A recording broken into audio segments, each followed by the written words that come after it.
The new campaign is about to start. Let's see what we've got. In the new campaign, Rings of Power Kings of Men, you don't need to choose a faction when you register because there are no factions, just kingdoms. And what are kingdoms for? Let's have a look. Kingdoms are a new system in Kings of Men, though it seems to me that it's just a faction with a different name. Actually, there are no difference between the two. When we talk about kingdoms, the first thing I like to mention is the new regional division, in which Middle-earth is divided into 90 regions, and the regions are once again divided into zones, with many infrastructures like the abandoned scout tower. A region can consist of 1 to 6 zones, and sometimes a zone is also a region. Talking about the regional division, from the largest to the smallest, we have region, zone, capital, control point, and eventually the abandoned scout towers. In addition, the southern region will be unlocked in the map of Middle-earth. As we explore more of this world, will the war become more intense? Let's wait and see.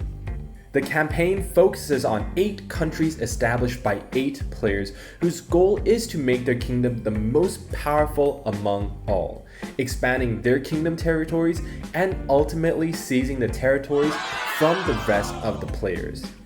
Among the things that need to be noted, the kingdom is a combination of different fellowships. At the beginning of the campaign, there are no kingdoms, but only when the server has reached a certain stage, the kingdom system will be unlocked. Once a kingdom is established, it will not disappear until the end of the campaign. There can only be 8 kingdoms for one server, and only 5 fellowships for one kingdom, so a server can only have a maximum of 40 fellowships. If you want to build your own fellowship or even become the king of the kingdom, then firstly, you must build a fellowship and become the leader of it in the early game.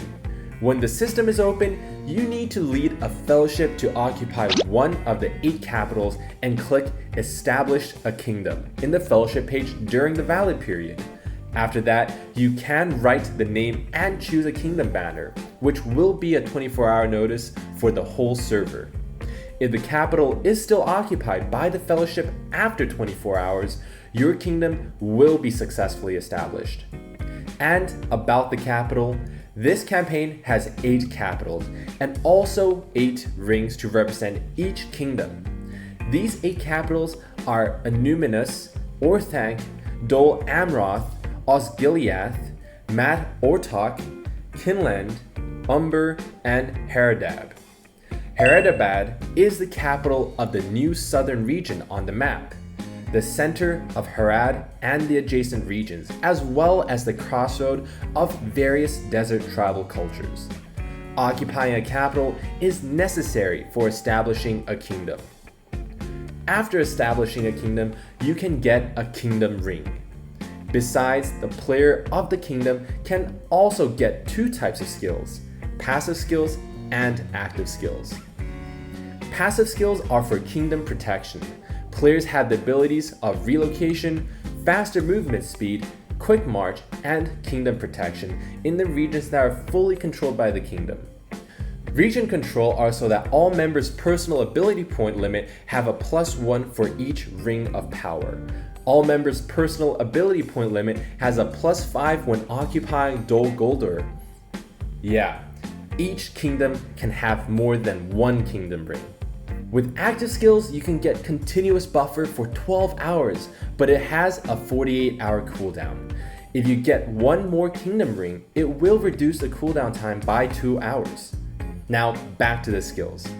With resource power, players can get wood, stone, ore, and plus 50% grain yield in the kingdom. With powerful treatment, it heals 50% of wounded soldiers after winning a battle in the kingdom. With powerful repression, players can't use the reinforcement feature when their commanders are not in the kingdom.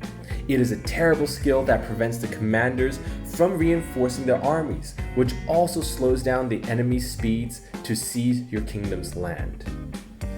With construction support, construction speed is increased 50% while building a fort. And of course, having a personal ring skill.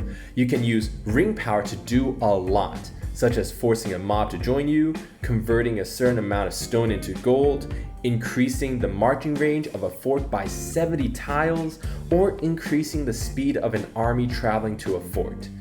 As for how to leave a kingdom, you should leave a kingdom before a certain stage of server progress. After the progression, you cannot join or leave the kingdom you are in. Now, that's all for this video. I hope you've enjoyed it and see you next time.